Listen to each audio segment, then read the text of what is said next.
ramdam na rin yung fatigue from all of the games.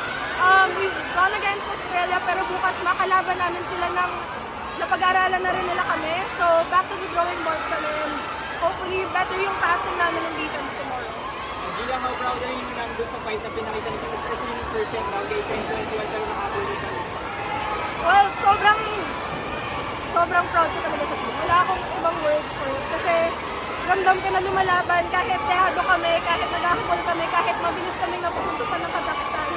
Feel ko pa rin na gustong lumaban ng bawat isa sa amin, whether inside the court or sa bench namin. So, bukas kailangan mas higitan pa namin.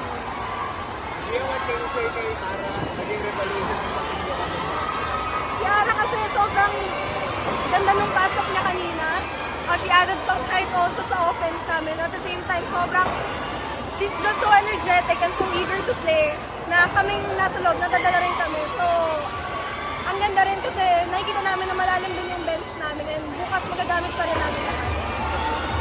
Gian, yung pinaka-important advice na gusto mong ma-instill talaga sa team kanina sa bronze medal dito? Just keep playing. Just keep playing. Kahit anong mangyayari, just keep playing. Kasi manalo, matalo, may matututunan ka sa laro. May matututunan ka sa kalaban mo. Kazakhstan was on our level before. We just kept playing. Vietnam was on our level